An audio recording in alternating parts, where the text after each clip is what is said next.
Hey there, everyone. That sexy nerd is back again, and yeah, I know I'm really late on the final Benedict Arnold video, but here we are. This is the final, apparently the final video. I had no idea. I thought we were going to go more into it, but I guess this is a continuation of the whole invasion of Quebec storyline. I mean, it makes sense. But yeah, we all know how this ends, so why don't we just get into it? With him being a traitorous ass. So please smash that like button if you want to see more sexy and nerdy content, and subscribe if you think I deserve it. And remember, sign up for my Patreon for all my unedited videos. Again, I will be putting up more once I get a little bit more things going for myself. Let's do this thing, y'all. Before dark, on a hilltop house of a loyalist spy, Treason Hill.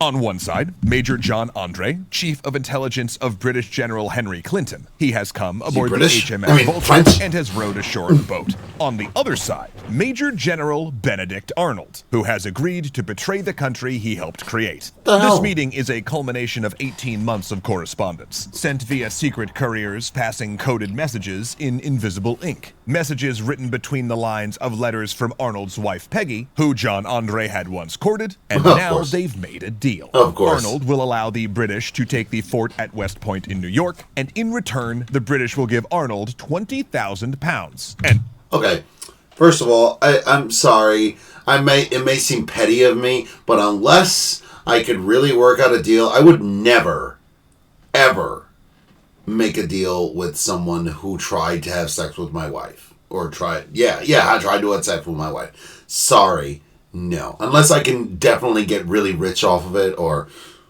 whatever. I mean, I guess I understand that 20,000 whatever, fine.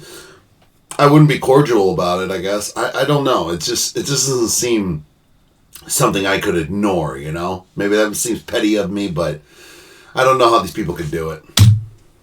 Absolute fortune. But their meeting is interrupted. And when they come down the hill, they find that the Vulture is gone, retreating after being discovered and fired upon, stranding Andre behind enemy lines with evidence of Arnold's treason. January of 1780, Benedict Arnold went on trial. But not for treason. No. Nope. This was the court-martial he'd long sought. Confident he'd be cleared of all of the charges leveled by old enemies and the civil authorities of Philadelphia. No. That he was corrupt, that he abused power, and favored loyalists. He conducted his own defense, of course, laced with righteous indignation, tirades against his persecutors, and calls to remember his heroic deeds. It was possibly the greatest display of hypocrisy in American history, and that is saying something in the year 2024. I digress. Which is true. Yes, it is. The fact that people, it's basically Donald Trump is being supported by Benedict Arnold's of his time. All of the people who support him, himself. He's basically Benedict Arnold. He's a traitor. He's a traitor to the United States, and once he loses in November, he's gonna only be remembered as such. That's it. Yes, because for 8 months, Arnold had been corresponding with the British to betray his country. Now, in fairness, he hadn't really given the British anything yet. See, for months, he'd been embroiled in negotiations with John Andre about compensation, because he knew that defecting might land him as an exile in Britain with all of his property lost. He wanted £10,000, and to be indemnified against the loss of his property if he needed to bug out. And John Andre was not sure about that. In fact, Andre wasn't sure Arnold had much value at all. The intelligence Arnold sent him was outdated and vague, containing information on troop strengths and supply depots the British already knew. See, Arnold wasn't anywhere near Washington's inner circle or privy to his war plan. Which is true. Like, you know, everybody wants to think that Benedict Arnold had such a great relationship with George Washington. He really didn't. I mean, it was easy for George Washington to be like, you know, because eventually he calls his actions imprudent or whatever, which is a stinging admission from your general. And it didn't seem, if he was closer to Washington, he probably would have escaped these previous charges that he was being charged with in the court. Correspondence had just dropped off before Arnold's trial, as Andre went to besiege Charleston, and a wave of spy paranoia gripped Philadelphia, making Arnold and Peggy lay low. Yet, with his bluster, Arnold convinced the court to find him innocent of all but 2 minor charges, getting off with a formal published rebuke by Washington that he considered Arnold's actions, quote, imprudent and improper. There and it was we go. just as Arnold began to stew over this partial vindication that Congress once again raised the issue of his expenses during the retreat from Quebec. Arnold. Alexa, what time is it? The time is 10:50 p.m. What the fuck?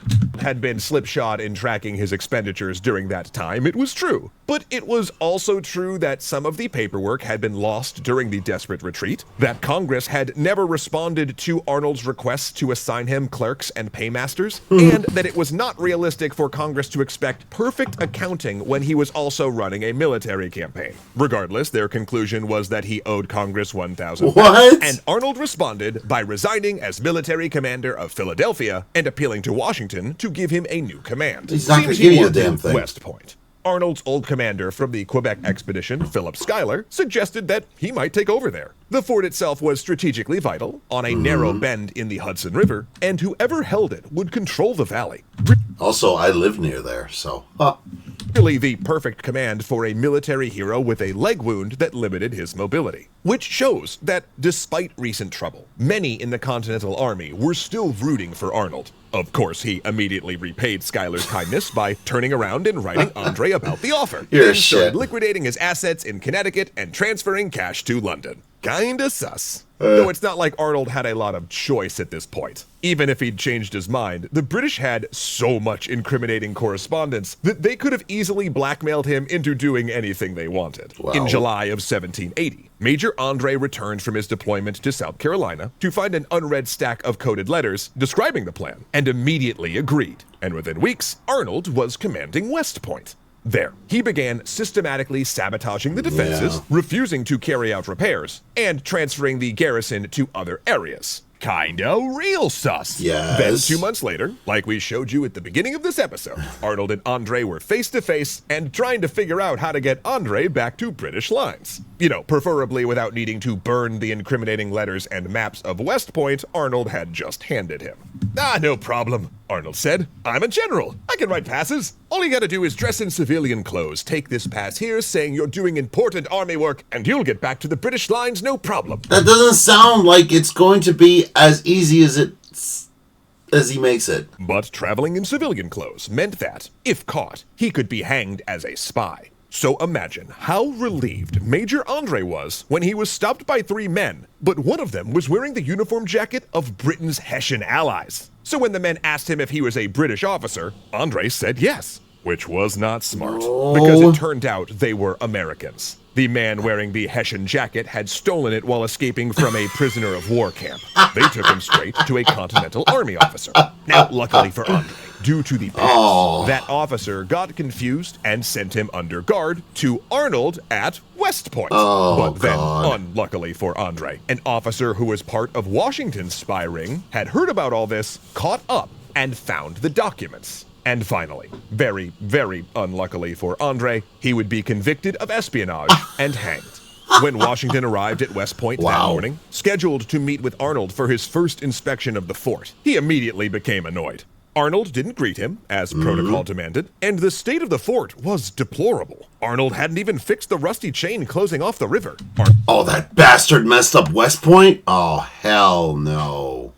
Oh, hell no. Ooh. See, if y'all don't know me by now, I really do respect the U.S. Army. I do, despite all the mistakes that they have made. It's the commanders and the corrupt people who have caused them to make the wrong decisions that they have made. And I respect our armed forces for that. And the fact that he screwed up West Point, something I live near and I've been to, what a fucking prick. Arnold's officers didn't know where he was either, telling him that he'd gotten a letter at breakfast, left, and never came back, which was when Washington realized that, Benedict Arnold was really kinda sus. Within hours, Washington learned more than he would have preferred to know. The Really? incriminating documents arrived shortly after, and it was clear that Arnold had defected, running to the HMS Vulture and sailing for New York. Confirmation came within days when Arnold wrote a letter explaining his actions, saying he'd lost faith in the revolution, and that British victory was the best way to end the conflict. Why don't you say the horror? Why didn't you just write down instead how horribly you were treated and whatever? I mean, again, ultimately, you really can't excuse his actions. Okay, maybe sorta, kinda, but still, you should have at least aired your grievances with Washington. He then politely requested that Washington convey Peggy to Philadelphia and Yeah. then to New York, which he did. Now, had And- Arnold's treason stopped there, he might have just been infamous But Peggy rather leaves. than hated. Yet, after defecting, Arnold entered the British Army as commander of its loyalist American Legion, and they were happy to have him. Ironically, the British had long appreciated Arnold's skill, and his daring escapades had been lauded by newspapers in London. Really? Part of this was a sober reading of Arnold's skill, but another part was a semi-conscious inflating of his reputation. Since the more Arnold was said to be a genius, the less blame British leaders shouldered for being beaten by him. His first outing was to raid Richmond, Virginia, which he seized without a fight and proceeded to burn, destroying many of its buildings. However, prick. he also liberated enslaved people on the area's plantations, promising them freedom if they joined the British Army. Yeah. He followed this up with a raid on the port Whoa. of New London, Connecticut, a place not far from his hometown, where he destroyed large parts of the town. Shortly actually afterwards, is far. he stormed a fort garrisoned by Connecticut militia, where his troops were accused of continuing to fire on and bayonet the garrison after they'd surrendered. Jesus. This was his last action of the war. Due to Arnold never actually handing over West Point, he was only paid around £6,000 with an annual pension of $350. That's After not the bad. war, he relocated to London before moving again to Canada, where he got rich off land speculation, but also, somewhat predictably, mired himself in a knot of personal disputes and lawsuits. Of course. An old man now, barely able to walk due to gout, he found himself shunned everywhere he went as a dishonorable man. Londoners kept clear socially, and neither the British Army nor the East India Company would employ him. He could never return to America and died in 1801. Benedict Arnold has few commemorations. A plaque of the commanders still a of West prick. Point lists his birth date, but no name, and the Saratoga Monument, with 4 niches for the leaders of the American Army, has 1 spot left empty. In fact, the only monument to him is the Boot Monument, a piece of marble carved into the shape of a leg with no words or explanation. Dude. A tribute to the American hero who died at Saratoga, and the villain who was born. Wow, I never would have imagined that the only monument to Benedict Arnold is a boot. That's messed up, but yeah, now that I've heard all I can hear, yeah, he kind of deserved all the shit that he got. I mean, yeah, some of the stuff that he did is not excusable, but understandable, but he was a shitty person at heart. So, I mean, especially since after watching all these other videos, he really was a slimy individual. So, yeah. He really has earned the moniker of traitor. Kind of like someone else who is currently alive right now and trying to destroy our country. Sorry, not sorry, but you know it's true. Yeah, well, this is...